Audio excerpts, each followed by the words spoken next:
Alright, welcome back everybody to some more Dominions 5. We are in turn 45 of the relay playthrough fight against Asphodel. We might as well call it the Asphodel Doom. Aspho Doom. Alright. Let's see here. What's happening here? Oh, amazing. The ever-burning one has claimed the Iron Throne. Interesting. And Keely, the Morgan champion, has claimed the throne of the Churning Ocean. Alright. So thrones are being claimed again. Sick has cast Dark Knowledge, nothing there. Horsebeck's none.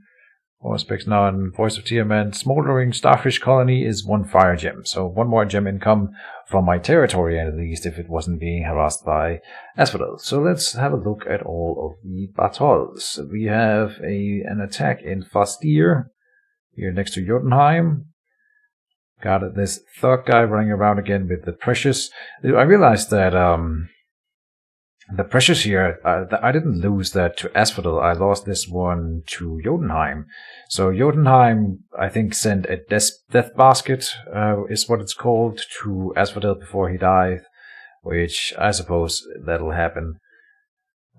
So there you go. They take out my Fastir province here. Then in Latian, I'm attacking.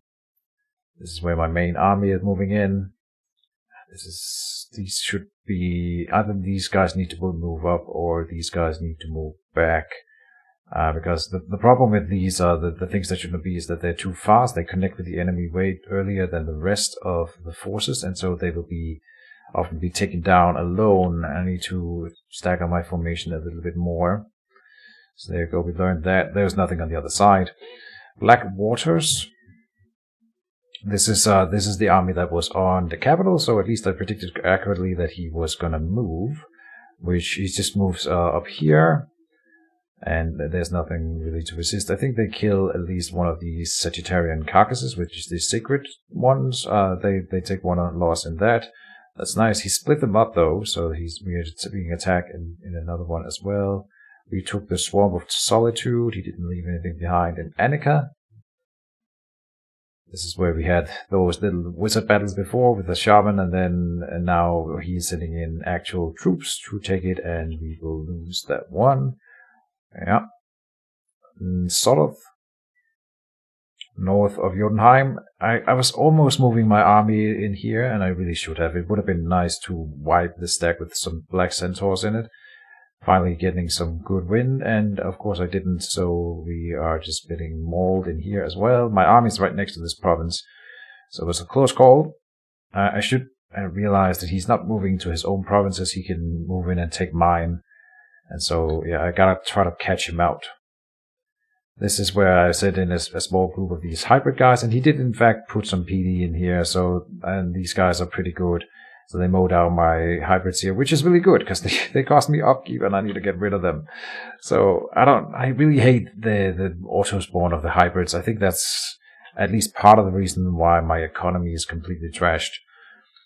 In Relay, he just left behind one little mannequin, and I made my guy stay long enough that the mannequin has time to despawn from being alone, and so we get to clear the capital of the siege. Good. Then in the faraway sea here, this is where I send in one little guy with an escort to cast a water elemental. And he did put in some PD, so I think my Mind Blasters killed the commander though before they even connected.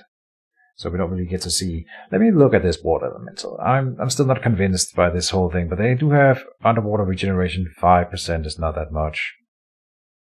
And they're supposed to be immune to the sleep wines from the undead.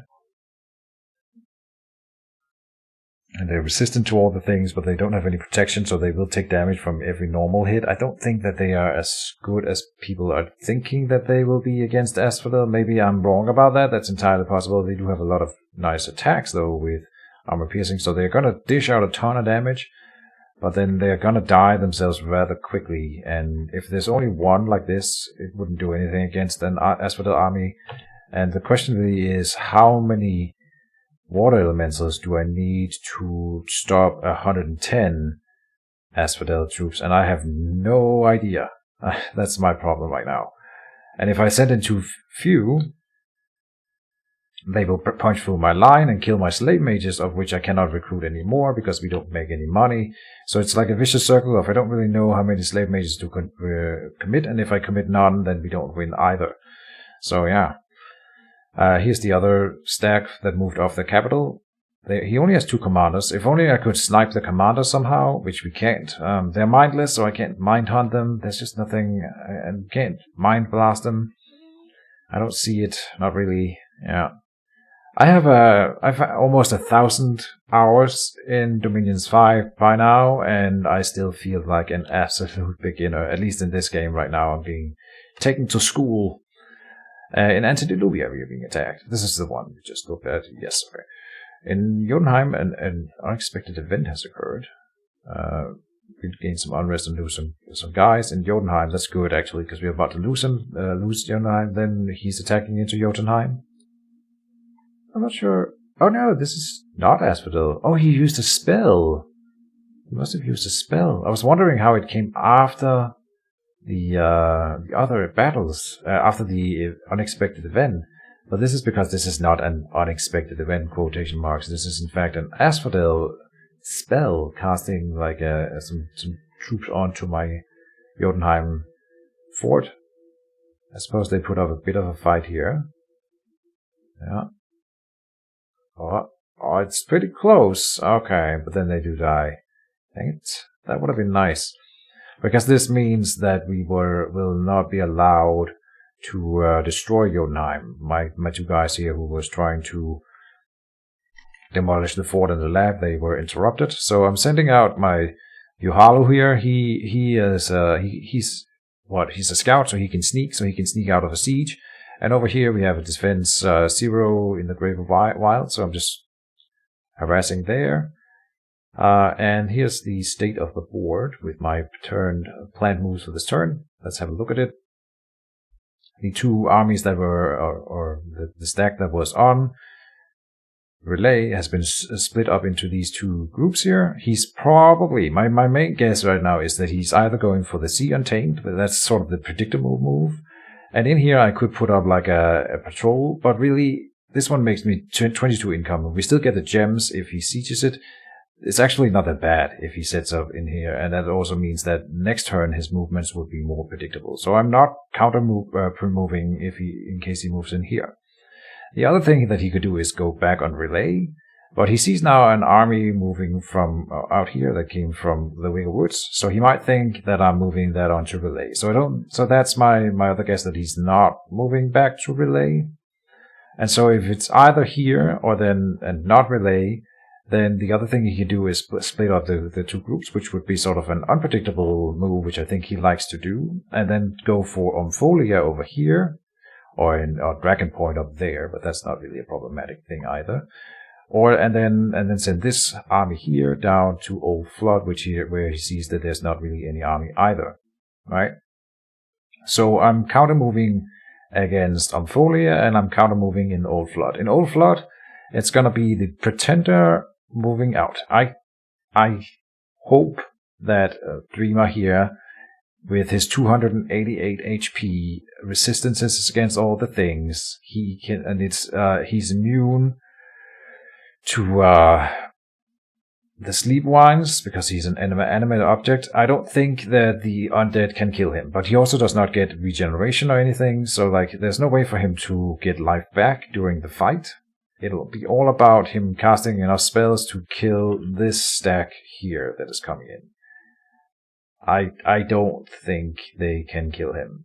I don't know. I don't think so. Right? And so the other thing I'm doing, in just to buy him some time at the start of the fight, I'm moving out 3 water mages here to cast 1 water elemental and then retreat. So they have 1 water gem, casting 1. So we'll put 3 on the board along with the PD. That'll take a chunk out of the army and buy my Pretender some time to set up his buff script. I only scripted Body Ethereal and Void Cloak. Void Cloak being the national spell that gives us a Astral Shield. So he's gonna be Incorporeal as well, and then have Void Cloak, and then I'm hoping that he's gonna choose spells that will kill undead. In fact, I might need to put him like a bit more forward. Like, I don't know. Because the commander, his commander, is gonna be unroutable, I think. This guy here, and he's mindless, so we can't mind burn him or anything. And he's got 50 morale. He is unbreakable. So if we can't kill him at range, then he will last until the end of the fight. Unless he's forced to move forward like we saw in that other fight. And I don't know, I'm just worried that if they are both, like both this guy and my pretender are the only ones in the fight after the whole thing, then he might, like it'll go to the turn timer, and then the turn timer starts removing units at random until one side wins, and that could be my pretender. I think that's how it works. So yeah, that would be bad. I'm hoping that my pretender can reach him with any kind of damaging spell, and then he should be able to kill him. Alright, so that's what we're doing against these guys over here. I am splitting up this army into two groups. One is with the patrol from in here, and then moving in with the Jade Priestess and her Jade Maidens. And then I'm moving in more communion slaves, but also a communion master who is going to be like a priest communion. And so that's sort of his job, is to come in here, take all the communion slaves, and blast all the undeads with final rest until they die. We have one guy casting... Oh, and I also put one of the little guys on communion master, hoping that he casts some useful spells, because we have plenty of communion slaves. Same in here. The other thing that this army could do is move down to here. I suppose this army could also move down here. Right, so if they move down here, then they would meet this army coming the other way, probably. Sometimes they bypass each other, but most of the times I see that they move into each other. And so that's another way to block this army's movement. If he moves up here, it's not really a problem. This is such a bad province for us. And then we at least have that army locked down. And in here, I have my... I don't think this army would be able to be destroyed by him. So it should do just fine. Good. And then from here we also have a staging point to clear the fort over here if he does move everything in, which I still think that's probably what he's going to do, is converge the armies here or on relay, but I don't think he's going to go for relay again. It's not a big deal if he does, I suppose. Then down in the south, we see him posturing in Erisia here. And from here he can move directly to Jotunheim, so that's exactly what I expect him to do. I think he expects me to come in from Latian here and onto the province of Jotunheim, and I don't think I can do it. I don't think I can win against this. We don't know what he's bringing, so I'm not moving in. The other thing we can do is move and patrol onto this fort, which I'm assuming that he's gonna also send some troops to sit on this one. If he is not... What am I trying to say? If he is not going to send everything into Jotunheim, some of it might go to Deadlands. But I don't think he's going to do that either. What we have seen for him is that he often goes to where I am at the moment, so I'm just going to make the unpredictable thing here, or do the unpredictable thing, and just stand still. I'm also site-searching, and then I'm preaching with the priests in here, trying to get my dominion up a little bit. I don't know if we should site-search in here, because I'm probably not going to be able to hold it, but I'm also a very curious soul, so that's more about... And then we will know whether there is any interesting sites in here that we need to come back and battle for later. Yeah, imagine we find a fort. That would be cool. I don't think so. It's fine. So we're searching mostly to hold ground and patrol in here, preaching and all the things, also moving some more troops in. And then I am breaking siege here, which will then, after he's moved in all his troops that he thinks will beat my army, we will get to see his army, and we can then make an informed decision about whether or not to move in the actual troops or move them up here after the fact, right? I'm also kind of thinking, I've been thinking that I can teleport my pretender from here. And I can teleport it onto a stack to wipe that one out. I could teleport it in here. I'm pretty sure he could wipe this stack. But if even if it works, then my pretender is then stuck in this province. Since there's no lab in here, I would need to then build a lab and then teleport him out again. And I don't have any money. I've never, by the way, I've never ever played a Dominions game where I've tanked my economy like this, and I don't know how to recover from it, really. I need to lose some troops. The main ones we are paying for are the mages, and then all these stupid little hybrids. They aren't that expensive, but we have so many, and we get them every turn. My income increases, or my upkeep increases, because I'm spawning more of these stupid hybrids that I don't want, and I can't not do it. Now, this army here, I could move them out, but I really want this Trader Prince to get on the Hall of Fame. That's why we're not moving from here. In fact, you know what? I could do this then. Yeah. Send Petrona to come down here. That's better. And that'll give my army in here like a buffer up front. This stack of hybrids. Move them back a bit. Like that, like that. These guys, how fast are their movement speed? 8. I don't know. Maybe we do like that. Hold an attack. Rear, whatever. The point of them is to die. Of course, this represents a lot of hit points, and then that might make my army rout if I lose that entire grouping. So now I'm thinking that that's actually kind of risky. I don't know, man. This is tricky. But that's about it. I don't think we're doing a lot of other things. The little raiding group here that with the slave mage and the 4 illithids, I am gonna try to move them up here. That was something that I thought a lot about, because he can make it up here with troops from down in Evisia, and I still think he might do something like that to just prevent the small raiding group. But on the other hand, I could move this army down, and I can move troops in from the Whirling Sea, so he might think that that's too risky, and then I get the Whirling Sea back, which is my highest income underwater province, I think, besides Old Flood. So I do kind of want it back for some income. I don't know. I hope everything will be alright. I'm gonna send Gemboy in here sneaking. I forgot about that before. The thing is, I can do, when he's about to take Jotunheim, I could teleport in my Pretender and then just cast Solar Brilliance, right?